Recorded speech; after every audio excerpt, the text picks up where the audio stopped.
You got it. Yeah. Welcome, Kate, to the Ace Your Life podcast. I'm so excited to have you here. Such a fan of all your work, and I'm just thrilled that you made the time to be with me today. So thank you so much. Amy, it is not hard to make time to be with you. And this is like my favorite thing to do. If only we were sitting in that beautiful room you're in together. That would My be bedroom. yeah, it looks so tasteful and designed and Oh, comfortable, oh, girl, sunny. you know it. You know it, girl. Okay, so anyway, thank you so much again for Yes. being here. So excited. And also, let's start like we start every podcast with my favorite question, which is what is your favorite thing that you can't live without right now? And it can be anything in the world. It can be a podcast, a book, a perfume, jeans, socks. I need to say three things. Oh, I love it. Even better. Okay. Okay. Because they fall into different categories. Okay. Okay. Okay. The first thing is that I cannot live without Common Threads, which is a consignment store here in Boulder that is so flippin' awesome. And the women who own it and run it, I'm all about women-owned businesses right now. Me too. And they're amazing. And I don't know if you've ever been to a consignment store where it's like the clothing that people buy and wear once, but high end. And anyway, I've been going there and supporting them so much that I can go in now without my wallet because I can sign there. And that is the best retail therapy. Yeah. I just love it. It's like you're in Mad Men, like opening my account. It's so fun. And I walk in and they're like, okay, we saw this week. We've been holding it for you to try. I'm like, oh my God, I feel so loved. And like, anyway, it is the best experience. So if anyone listening is in or near Boulder, Colorado, you have got to go check out Common Threads. It is just the best. You can't take New York City out of the girl. So I love me some good fashion. I definitely can't live without good coffee. What's your favorite? Well, again, my husband and I really love supporting our sort of local coffee. You know, I was going to say distilleries, but that's a different coffee shop. Yeah, like coffee roasters or local roasters. Yeah. Roasters. Okay. Yeah. Ozo coffee, I love. There's a local place here called Boxcar Coffee. Yeah, just a couple of really good local coffees.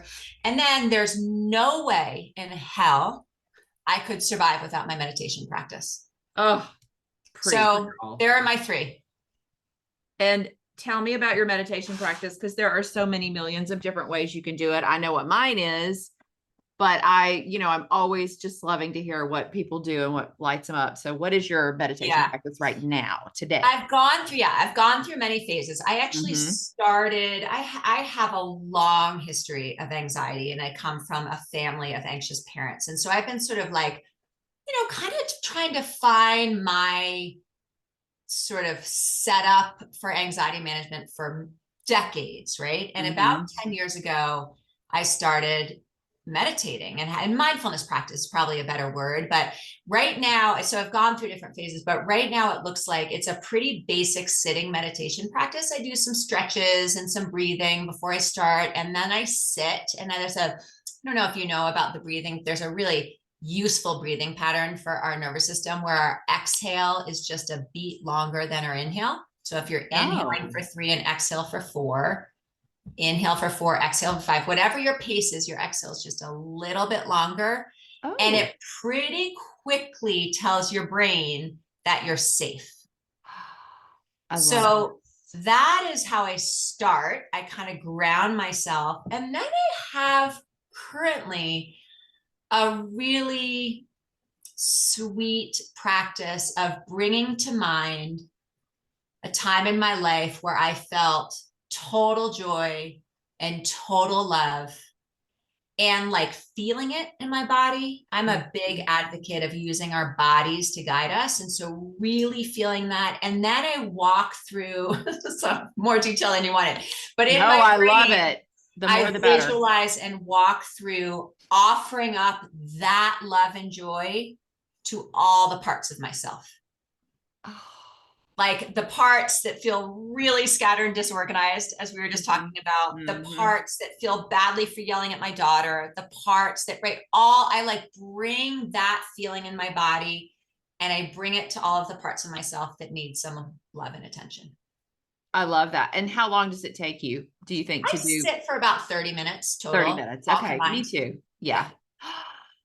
Gosh, I love that. I got on a big Dr. Joe Dispenza kick Yes. like a month ago, Uh-huh. and I was just tearing that up. Anytime everyone would leave the house for an hour, I'd be like, okay, I'm going to go do a quick, generous present moment or whatever.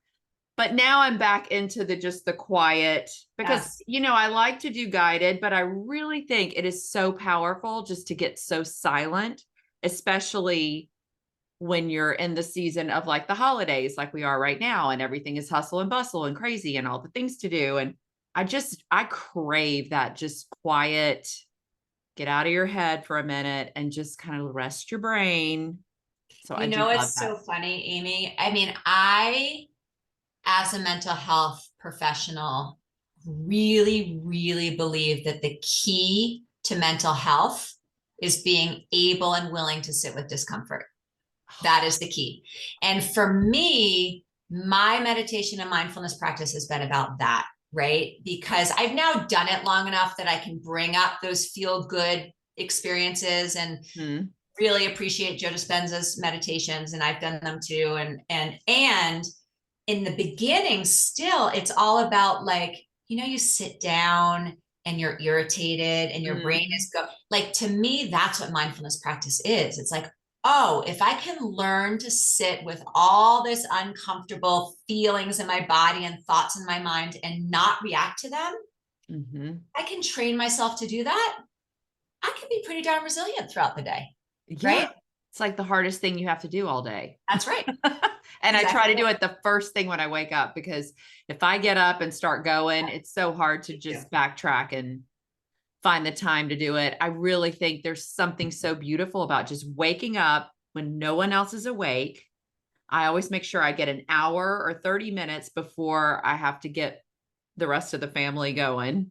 Totally. And I mean, that changed my life when I started Agreed. doing that a few years ago. It was amazing. So I agree. I love all these pointers, and this is so good for my audience because this is what we all need, Mm, especially during the holidays, especially when we're yes. all just a little bit nutty. I mean, so right now it's what, December 8th. This is when I start kind of losing my shit a little bit. Like I'm Yes. already behind. I haven't even gotten their Christmas list yet. I don't even know, this is when I start going a little nutty. So, since you are fabulous, you are a professional at this. What would you suggest for crazy asses like me who start losing their shit a little bit? I mean, obviously, we need to meditate, which I am already doing. What would you suggest? Because you've got this fabulous group coaching thing coming up, and you're going to learn, and everyone can learn all this from you all the time. But in just this season for my audience, what would you do one thing a day other than meditating that would be a quick little, okay, I'm losing it. How do I reel it back in? So, can I take you through a little process? Oh my God. Yes. I love it. Okay. Yes. I'm going to start, and I was not planning this. So, Oh, you I can leave it know. short, but I'm just going to go with it. I'm going to Okay. start by saying, I think one of the things that makes us quote unquote nutty, right? You're saying it's the holidays and we all feel a little nutty and we're Mm-hmm. scattered, and we're behind, is actually that the dial gets turned up for us around the holidays of realizing that there's so much we can't control. Yes. And what most of us do, dare I say all of us, but most of us spend all of our energy trying to control the things we can't control. Oh, And it's like that true. metaphor of paddling up river. We're Mm-hmm. working really dang hard Mm-hmm. and we're exhausted and our head is down. You know what I mean? Mm-hmm. We're working, our muscles are big and we've got the strokes and our head is down and we're working so hard, but like we're not paying attention to anything. So we're working so hard and we're not going anywhere. And we're so frustrated because nothing's working. So, Right. I think the metaphor, of course, is what does it look like to turn the boat downstream? Right. And you're still going to steer. You still need it. You got to steer, but you're going to get to where you're going. It's going to be fun. And you can like lift up and look around you and see all the beauty around you. Yeah. right? Yeah. So we get really habituated to trying to control the things that are outside of our control. And this happens in motherhood all the time too. All the time. Okay. So I'm going to take you through a shortened version of an exercise that I think we can all be doing about big things like quote unquote Christmas, or smaller things like today, or Yes. Okay. going shopping later, or having that hard conversation with my parents about not actually coming home, or whatever that thing is. Right. Or Okay. meal planning for Or the meal planning. Christmas, everything, everyone coming to your house and you Yes, don't know what to serve. exactly. Yeah. Just all Okay, the so little things. Yeah. that's right. So I want you to tell me, let's pick something for you, Amy, Okay. that's coming up for you that's causing you stress. Okay. My children, I ask them for what they want for Christmas and they don't want anything. Okay, great. And I am so conditioned of having these grand Christmases where I buy them, you know, each 10 little gifts and wrap them, and they're all so beautiful. And it's always caused me so much stress. And so every year I say, I'm not going to do that. I'm just going to get them 1 or 2 or 3 really good things, or one thing or whatever. But then something inside me tells me, then you're a shitty mother because all your friends are doing XYZ. And I compare. So that my gosh, throws me in a little. There's 2 exercises I want to take you through. I know. There's a great one on guilt, but we're going to stay with this one. Okay. So let's just make, for the purpose of this, let's make the topic gift giving around Christmas time. Perfect. Yes. Is that okay? That's a big yes. Okay. So I want you to take, we're just going to do it short, 15 seconds. And I want you to write down. Do you have paper in front of you? I do. Yes. I've been writing all this down. I want you to write down, brain dump, like don't think too much about it. When you think about gift giving for Christmas, what are your hopes? Okay. Okay. Just write them down. I'm going to give you 15 seconds. What are you hoping for when you think about gift giving for Christmas? What are your hopes? Okay. Don't tell me. You don't need to tell me what they are yet.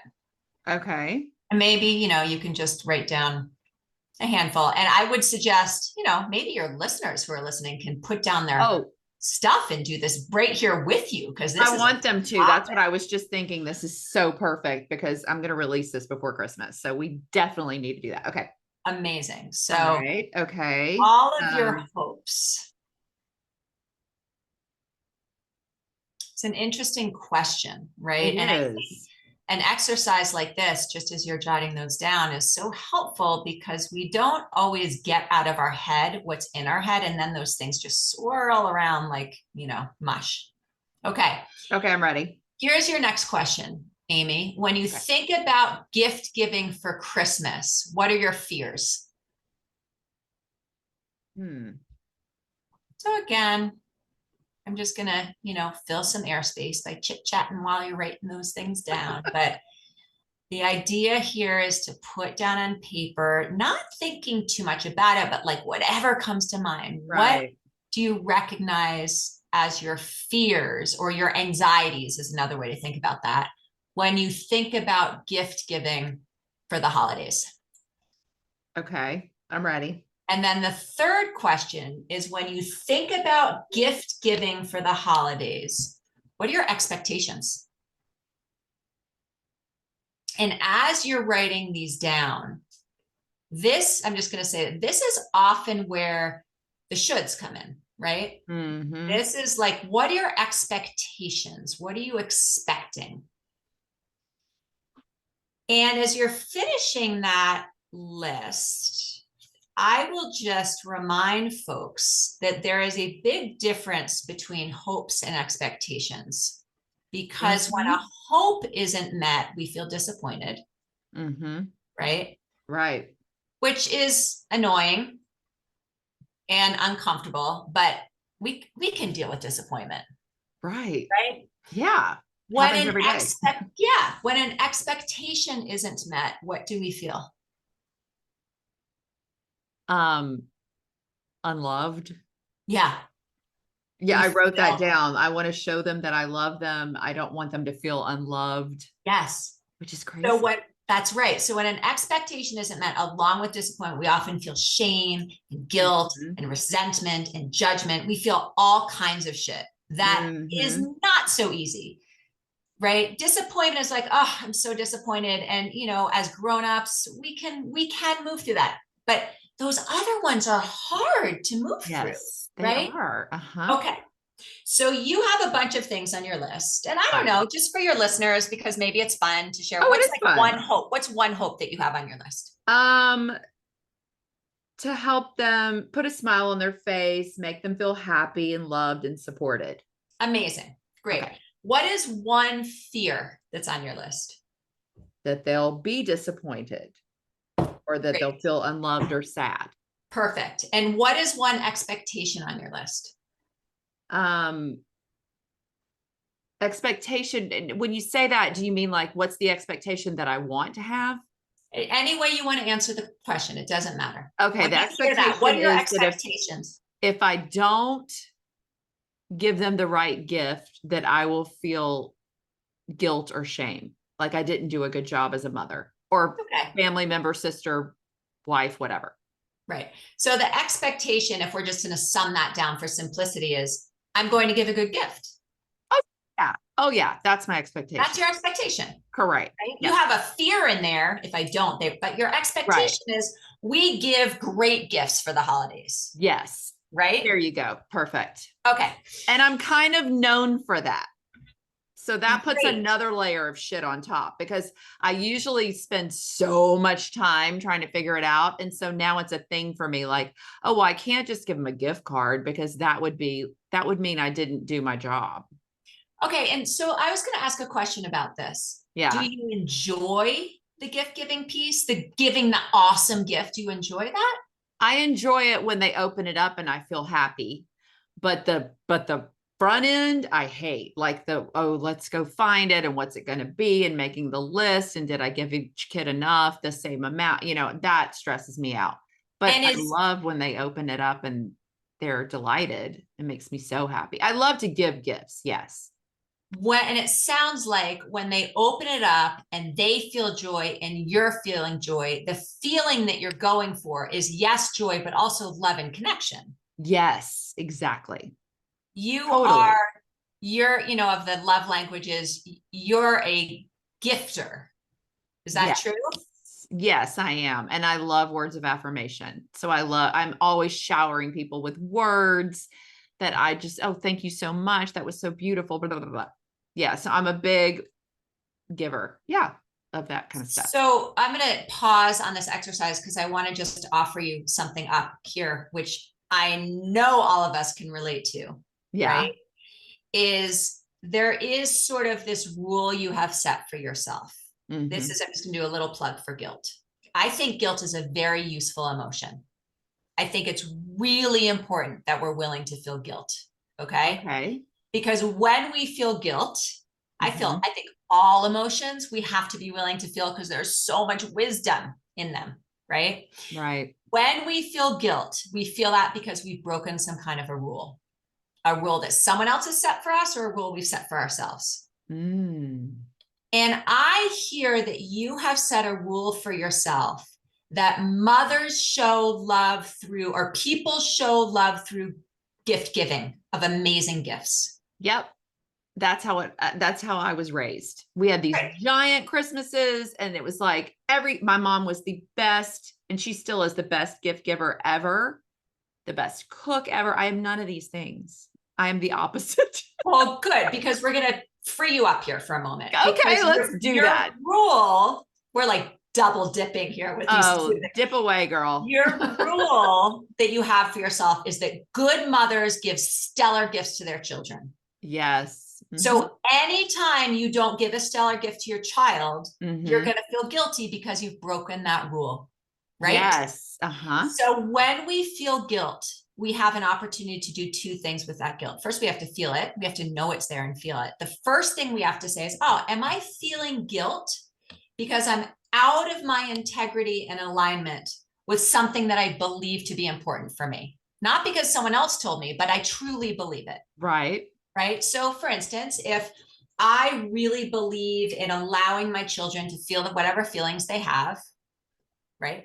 Right. And my daughter comes home and she's like, oh my gosh, I'm so bummed. I have two teenage daughters because so-and-so didn't invite me to their birthday party or to their party. And I'm like, oh, that's so silly. Don't be disappointed about that. And then I walk away and I feel guilty. That guilt is like, oh, girl, you're off your integrity. Yeah, that was You're out not, of yeah. alignment. So I'll go back and say, and repair, right? Man, Right. let me take that back. And of course, I would do that thing. But in your case, so maybe the guilt you're feeling is saying, oh, girl, I'm off my integrity. I need to get back to giving really good gifts because that's really defining in what it means to be a good mom. Or you can ask yourself, maybe it's time I change my rule. That's what I'm thinking.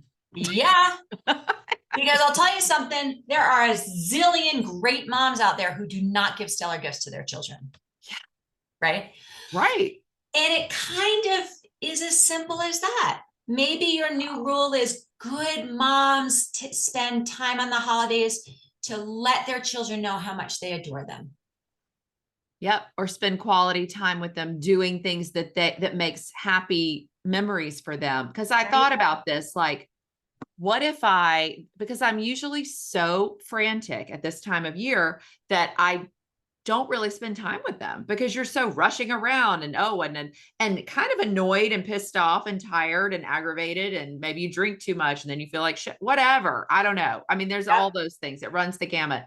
But I thought, what if, because I've got one coming home from college Monday, the other one's coming home a few days later. I've already got one at home. So what if I just asked them, instead of worrying about their list, saying, what do y'all want to do as a family that makes you feel so happy at this time of year? And I will make sure, because I'm really working on being present and in the moment and just dropping everything and really, because with two college kids, you don't really see them very much. And so it becomes a whole new thing. Like over Thanksgiving, my daughter came home and everything she wanted to do, I dropped everything and did. Like, it didn't matter if I needed to work or whatever. She wanted to go watch a movie in the bed with me. We did it. Or, I mean, we did so many wonderful things. And at the end, I was like, God, that was the best week. And we didn't even really, it wasn't even anything crazy. It was just, it was great. So, Amy, you've already answered your question, but it's not about the gift giving. It's about the feeling. Totally. You're right. Okay. You're right. So let's go back for a moment to our exercise. So you listed your hopes, your fears, and your expectations. And I want to tell you and everybody listening that as human beings, we only have control over two things: our own thoughts and our own actions. That is it. Right. We have a lot of influence, but not control. Okay. Right. So we're going to take you through a little exercise with your list here. Okay. Where we're going to get your control back.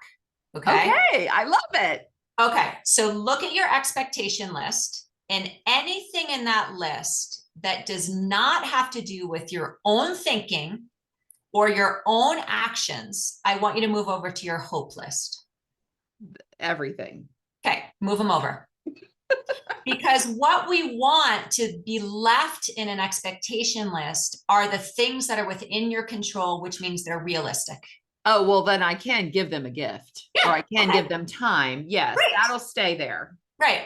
But again, the point is, one of the things we're doing in this exercise is moving out the unrealistic expectations so we don't lead ourselves to feeling shame, judgment, criticism, all those things. So anything on your expectation list that's not about your own actions or your own thoughts, you can move to hopes. Now you can change your expectation list later, but right now, anything left on there is literally one of those two things, because that's the only things you can control. Okay. Love it. Okay. Now you're going to go to your hope list. Okay. You're going to ask yourself, what choices can I make that make it more likely that these hopes come to fruition? You don't have to go through them now because it'll take a while, but that's the next step. Okay. What choices can I make that make it more likely that these hopes come true? And then you're going to go to your fear list. Okay. I'm writing You're probably all going to this have a down. heyday with this one. And anything in your fear list that you cannot control, I mean, they don't have to do with your own thoughts and your own actions, you are going to cross off. And if you have a red marker, you're going to do it with a red marker. You're going to show your brain that there's no longer time and energy you're going to spend on those things, because it's like paddling up river. So it's right? literally everything on the list. Exactly. Like, I think the fear you said is that I'm fearful they're going to be disappointed. Yeah. That has nothing to do with you. No, I have no control over how they feel. Nope, none. You do have influence, but remember, the influence you have is going to come from inside of you, not from what you're doing. It's going to come from who you are. Right. And then for anything left over on that fear list, you're going to ask yourself a similar question. What choices can I make that make it less likely that those fears come to fruition? And this is brilliant. And now you're left with control. Now you're left with agency. And I think one of the things that happens during the holidays is that we feel like we have no control. There's so much happening and we're like flailing and trying, but we're spending all this energy thinking about things that we can't do anything about. Right. And 98% of them don't even ever happen. And don't really matter. Yeah, I know. Oh my God, you are brilliant. You're my guru. Oh, this is why you've written a book. I think mental wellness is really all about being willing to not feel good, being willing to feel uncomfortable so that we can feel good, so that we can access the things that are within our control that lead us to feeling really good. Right. Yeah. And when we feel good as moms, when we feel good as humans, we do a lot more well, you know? Yeah. And it all becomes so much easier. I have found that in my life. Like the more that I put it all down, all the worries, all the doubts, all the fears. I mean, last night was a full moon and I did my woo-woo list of all the things that I want to release and I burned that shit up. Yep. And my 14-year-old son was out there with me and I was like, you want to make a list? And he made a list. And I mean, I think he thinks I'm a nuts, but that's okay. And it was just so like, this is all in my head. Yep. All of it. And I can either go into this season just being calm and happy and fulfilled and do my little things every day that make me feel good.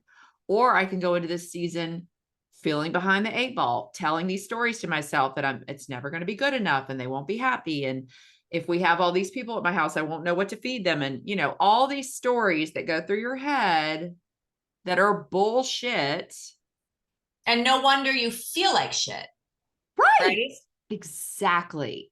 So that to me, this idea of, so my focus in my work as a maternal mental health specialist is saying we've got to claim ourselves back in this job. Yeah. This job as mom cannot be about taking care of everything and everybody else except ourselves. We can't. We literally don't have the capacity, right? We have to bring it back to ourselves.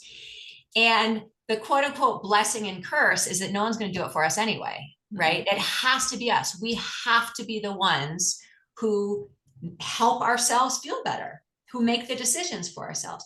That can feel like a burden and hard, but it's also like, gosh, you get to feel good. Yeah. And when you feel good, everyone around you feels good. Yeah. And that's what we're on this earth to do, is to feel good, not to be like, how miserable can I be until the day I die? And then look back on my life and say, well, God, I wish I would have done everything differently, or putting all this pressure on ourselves to be this perfect version of whatever, which is impossible. I mean, it's all bullshit. You know, another like useful tool that, you know, the one you asked me when we started, what do we do, is just to keep asking ourselves, maybe every day, maybe in planning for Christmas, how do I want to feel at the end of the day? How do I want to feel at this Christmas dinner? How do I want to feel when my kids go back to school? Yes. And then you say, okay, I have a zillion one opportunities to make choices between now and then about how I think and what I do. And what choices can I make and what thoughts can I have that lead me towards those feelings? Yeah. And kind of reverse engineer it. That's right. Like, this is how I want to feel on January 1st. That's right. I want to know that we made it through the season. I want to know that I don't have a gazillion things to clean up. So I'm not going to make a big Just so mess. you know, those are not feelings though. Those Oh, are you're thoughts. right. You're right. You're right. But I But actually I think want to that's an feel important calm and distinction. peaceful and joyful and Yes. relaxed and Yes. connected and Yes. abundant. And Yes. yes, I just want to feel the way I feel going into the season. I feel really good. Everything is going great. And then I get into, you just get it in your mind like, okay, now it's that time of year. Okay, well, I'm pretty sure that if you decided to go do all that shopping to get the perfect gifts, you might feel frenetic and not calm. Yes. Yeah. So you get to decide. You get to decide. What choice are you going to make? Oh my gosh. And it's all in your own control. It's 100%. just so brilliant. I love it. Woo! You didn't know you were going to have a little coaching session on Are this. you kidding me? I would do this every day of my life. So I wanted to talk to you. I didn't mean for you to coach me. I wanted to talk about you. It was so perfect. Okay, so let's just backtrack a little bit and talk about how you got into this, because obviously all my audience sees how brilliant you are. And that was the way you can just take a situation and dumb it down for me and make it so simple and so easy to understand. And like, okay, I got this. And I feel so much more confident. Even just today on December 8th, I feel so much better. So will you please tell everyone how you got into this work? And yeah, just give a little background into your story and what you do. I'm good. Obviously I'll talk about this in the intro, which we don't do now, but I just want you to kind of like talk about what lights you up about this work and how you got into it. I love this question, and it's a little windy, so I'm going to condense it as much as I can. But I grew up in Brooklyn, New York. Raised by two very loving but very anxious parents, right? Two both professionals, both very committed professionals, very anxious. And I grew up like a really anxious kid. I mean, a perfectionist and a rule follower. I had panic attacks so often when I was growing up. Yeah. So when I graduated from college, I decided that I was an instructor for Outward Bound. Do you know what Outward Bound is? Yes. Okay. Oh gosh, I forgot about I did that both in the States, but also in South Africa. I lived in South Africa instructing for Outward Bound for a number of years. And I really came out of that Outward Bound being like, I want to be an adolescent therapist. Yeah. Because I want to work with kids who are struggling to help them no longer struggle. Right. Then I went back to get my degree in social work. I'm a licensed clinical social worker. And then I came out and I got hired to run create and run a counseling program at an after school program in the Mission District in San Francisco. And I was so excited. And then none of those kids wanted to be talking to me, but their moms did. Yep. Right. And so the kids would like come after school, they would avoid me like a 10-foot pole. And then I have like moms knocking on my door all the time. Yeah. And what I realized really quickly, which is kind of a no-brainer, is that, when these moms got the support they needed, their kids do better. Yes. It was happening in front of my eyes. There was less truancy. They were doing better in school. They were just doing better. And then I was like, okay, what if we help moms get what they need before their kids are teenagers? Yeah. And that's what brought me into that early maternal mental health work, right? So I founded a clinic here in Boulder, Colorado called the Postpartum Wellness Center. We're a collaborative care maternal and early family mental health center. And really we are trying to work to get families, the moms, the biological, psychological, and social support that they need to feel good, because new motherhood is crazy ass, right? Crazy and so isolating. So isolating. And we are taught by society and culture and family and friends that good moms take care of their children all the time. Yep. And then somehow we're like, if I meet my need, I'm being selfish. Okay. Yep. So actually dysfunctional when it comes to family health. Right. Totally. Yes. So I did that work. And I will also say, for better or for worse, and I think we can look at it both ways, but for better or for worse, maternal mental health and child mental health are intimately connected. Yes. Right. Mm-hmm. So really what I said all the time when I work with moms with babies, but also moms with older kids is, you're my client, Amy, but actually you're sitting here with me, but you're not my only client. Your children are my clients. Right. It's like a butterfly Because as effect. we help you manage your nervous system, you're more available to your kids. Exactly. That's just the way it goes. Right? Yeah. So then I, in the last year, was like, I got to get out of the four walls of the psychotherapy office. And I think as much as I believe in psychotherapy, and I really do, I think there is actually a point once we've had space to talk about with authenticity and vulnerability, how we're feeling and to know that it's okay to feel those things, we got to take some action. We got to do something now. Right. Right. And so I've taken my work out of the four walls of the therapy space to this more virtual space where I am really committed to changing the narrative around what it means to be a good mom so that we can, remember that we play this very important role in our children's well-being. And if we're not actually inviting ourselves back into the picture here and giving ourselves permission to say, you know what? I'm not going to spend 12 hours looking for Christmas gifts this season because that drains me and I'm grumpy. I'm going to do this other thing that helps me feel good so that when you guys come home, I can actually show up with all this energy. Right. Yes. And so when we bring ourselves back into this picture, we're not doing it for ourselves. We're doing it for our kids. And I feel very passionate about that. So you can tell. Yes. And you know what else is so amazing is because I was raised, and it's not my parents' fault. It's just the way we were raised is that you are the martyr. Yep. And you bleed for these kids. You don't sleep for these kids. You don't take care of yourself. You don't exercise. You do what they need you to do. No one really said to me that's the way it was done. It's just what I saw. Modeled. Yeah. Yep. And then when I had my first one 21 years ago, I was hell bent. I decided I was going to quit my job, be a stay-at-home mom. And I decided I was going to breastfeed her. Well, I might have been the worst breastfeeder on the planet Earth. There are a lot of worse breastfeeders. You know that. So fucking hard-headed. Yeah. Like I would not listen to anyone. And then you're a little nutty anyway, because you're all hormoned up. You've just had your first baby and your whole life has changed. It hasn't changed for anyone but you. And then all my friends were these beautiful breastfeeders and they would just spew milk across everywhere. And I would get like a drop out of these giant size double F boobs. And I was like, I'm a loser. I don't know what I'm doing. And I remember my mom and my mother-in-law, because they didn't breastfeed back in 1971. Nobody was breastfeeding. They were giving bottles to everybody because they were all drinking martinis and smoking cigarettes while they were pregnant. That's right. And I remember them saying, Amy, give that baby a formula bottle. It's not poison. But I had heard so much from La Leche and all my friends, and they were all so good at it.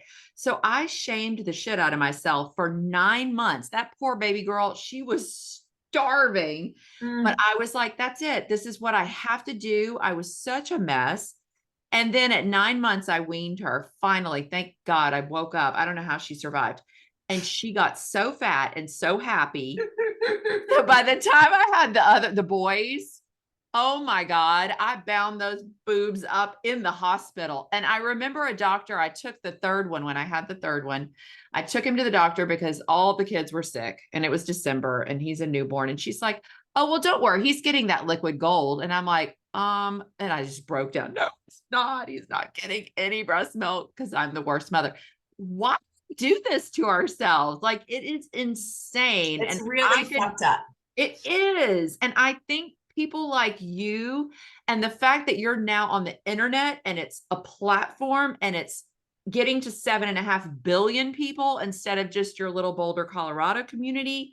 I think that is a blessing because to hear this stuff, like no one was telling me, of course we didn't have, Instagram and all that stuff back then, back 21 years ago. That's But right. all I saw was my little community where we're all in our houses all day long and no one talks to anybody and we don't really commune. There's no like, there was no tribe. My mom lived 5-hour drive away. His mom lived a plane ride away. It was just so isolating. Yep. And you just have to, put on your big girl panties and make it work. Well, it's just so nice that now there is this almost like a warm hug, like it's going to be okay. You can mess up. You can not breastfeed and you're not a terrible mother and your child will thrive and grow, even though they're not getting what they need. It's okay. It's You'll not, figure it out. it's also not, I mean, it's so interesting, the breastfeeding piece, and we could cut a whole other podcast, right? I But could go I nuts say, on that one. Yeah. I say to my postpartum moms, yeah, okay, breast might be best, but mom is better. Yes. So yes. if breastfeeding is destroying you and they don't have you because you're physically or psychologically or emotionally preoccupied, give up the breastfeeding. What they need is you. Right. And that's the case with everything. What your kids need is not the gift. They need you. They need you. They need the time. They need you to be in the moment and feeling good about yourself and feeling happy with your cup filled up so you can overflow into their cups instead of being so depleted and drained and martyred out, and this is a big, big trigger for me too, because this is why I made this podcast. Because 4 years ago, when my daughter left, I was like, she went to college. Yes. And I thought, I have been pouring into these kids for all this time because that was my choice, but it's like, now what do I do? What do I do with my life? And also, how did I get here? Like, when did I just kind of lose my whole identity as their mom? Like, it's what so happened? Interesting, the subtle codependency. I've been thinking a lot about this since you and I were just together in LA. And I've been thinking a lot about this, Amy, about this like codependency, unintentional codependency that happens between us and our children. Right. And it shows up in martyrdom a lot, right? Yes. I need you in my life to feel good about me. I need you to need me for me to feel good about myself as a mom. So I need you to need me so much that I'm going to do everything for you so that you really need me. I'm going to get depleted in the meantime, right? And you'll be hopeless and helpless and won't be able to do anything for yourself because I've robbed that from you. That's right. Because you won't be able to wipe your own ass. Let's be kind to you, right? You're just fine. You're doing fine. And no, it's all good. I've got it figured out finally. It only took me 21 years. But no, I understand exactly what you're saying because you think that you're doing for them, but really you're doing for yourself to give yourself that validity. A feeling of competency and right? So, and the thing, of course, is that our kids don't want to be responsible for us. No. Right? No. So it's a mindset shift. And I think many of us get caught in this thing that you're talking about where we're like, well, good moms give, good moms show up all the time. Good moms dedicate, sacrifice. Like we all get caught in that. And it's a great opportunity for us to say, hang on a second. Is that true? What is it possible to both nurture and give and be filled up on our own at the same time to not become depleted? And the answer is yes, of course it is. But we need to be willing to bring ourselves back into the picture in order to get there. And to get uncomfortable. Yes. And to put up some boundaries that have never been up before. Yes. This is what I've been working on for 4 or 5 years is the way that I was forever and the way that I am now is very different. And they've made comments, not in a terrible way, but like, oh, okay. So you're not going to just drop everything and run to my every need. Wait, I'm not the center. When did this happen? I don't know if I like this. Tough shit. This is the way it is now. And you know what? Now that I'm on the 3rd kid and he's like thriving and my other kids are thriving too, but in different ways. You can drop him down in the middle of any situation. He's just happy to be there. He'll eat anything. He'll sleep anywhere. And it's because I just took my hands off the wheel and I started saying, okay, you know what? Maybe I will meditate and take an Yeah. hour a day away from my family. Yeah. I mean, guess what? Life moves on. And to And your point, it's never too late. It's literally never too late. These kids are still your kids, even if they're young forever. adults now, right? And they So just need you in a different way. Yes, totally, exactly. It's just so, oh totally. God, I love the work you're doing. I think it's amazing. And I think the way that you can break everything down so bite-sized and easy to, to understand and I just love it. It's wonderful.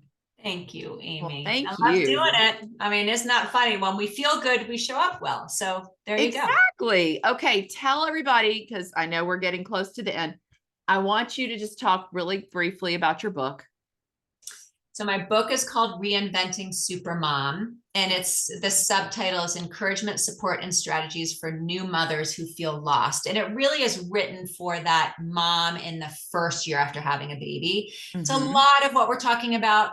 I believe that if moms are not well enough supported biologically, psychologically, and socially, they won't feel well. They will develop symptoms of depression and anxiety. So this is sort of a book that's really encouraging of how moms can figure out what they need, ask for what they need, get themselves what they need, and be supported in that process so that they don't sort of end up years down the road feeling really depleted, right? So that's what that book is. And it's on Amazon, and ebook is on my website. And yeah, it's been really fun. I love it. And I'm going to post everything, obviously, for all of my people to see, because the majority of my moms, the majority of my listeners are moms, and they're, from babies to college kids, Yeah, and they're all just trying to feel a little better in their day every right. day and not feel the guilt and the shame about feeling better. And what I love what you said about, um, you know, if you don't want to do this for yourself because you feel guilty, then do it for your kids, That's right. because it's a trickle down. That's right. Obviously, you start feeling better. They see you as a role model. They're like, That's oh, look right. at her meditate twice a day. That's crazy. Like, I made all my kids do a cold plunge over That's so Thanksgiving. good. They were so pissed.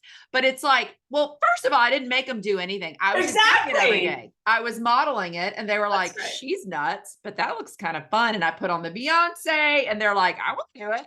I'll time you. Let's film each other. And then the next thing you know, we're all doing it. And they're like, oh, that's kind of fun. And it feels And good. they feel good, right? Yes, exactly. So I love this whole conversation. And I can honestly talk to you all day long, because you were like an angel from heaven. But anyway, thank you so much for being You're here, welcome. Can doing I all your just amazing. mention a course I have coming up Oh, real yes. I'm quick? so sorry. I Not totally at forgot. all. And No, not at we all. will I, put the I links am to really all of it. excited about this course because Yeah. we're calling it a boot camp. I do not like that term. It feels a little too like tough and tumble and hard. And really what it is a container, 12-week container for mothers of kids of any age, is all virtual, who are actually really ready to kind of get out of their own way and begin to feel better. I love it. And so it's virtual. We'll be going on live once a week, and really talking about mindset stuff, I'm really passionate about making these sort of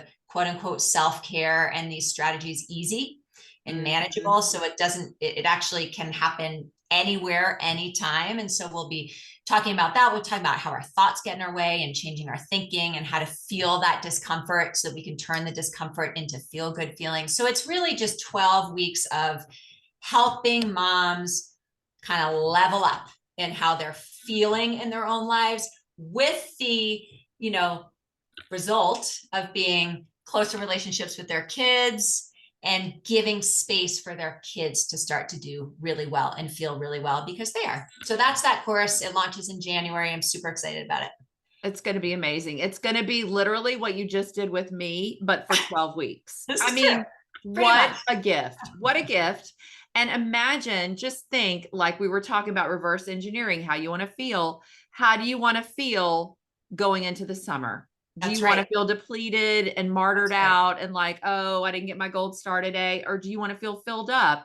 And if you want to feel filled up, click the Filled link up and below. empowered. You know how we all like want to feel like a really good mom? Yeah. Right? We all want to feel like a good mom. Obviously. This course is going to help you feel like a good mom without being depleted, right? That's sort of like, that's the nugget right there. And the byproduct is you'll probably sleep better. That's right. And want to have more sex with your husband That's because right. you'll feel better. Exactly. And it's just like a wonderful butterfly effect all across the board. So everybody needs to sign up for this bad boy. I can't believe I almost forgot about that. Well, Thank you you know for what? I being just such got a so cheerleader. excited. I didn't forget. I wasn't going to get off this talk without mentioning that. So no problem. I have loved this conversation. I know, me too. We Do it have to again. do it again. I could do this like every week with you, and we'll just have to do it again because you were amazing. It's And good you to helped see you, Amy. me. You helped me in like 10, 15 minutes. I mean, I can you can't imagine wait what to she can do hear. in 12 weeks? It's like, oh, it's going to be a whole new world. It's going to be I awesome. can't wait to hear what you gift your kids for the holidays. Oh, that's a good question. Oh gosh. Yeah. I'll have to think about that. That's a great idea. Oh my gosh. Well, have a beautiful day. Thank you so much for being here. And we're going to have to do this again very soon, I'll maybe see you during your soon. course or something. Okay. All right. Cheers.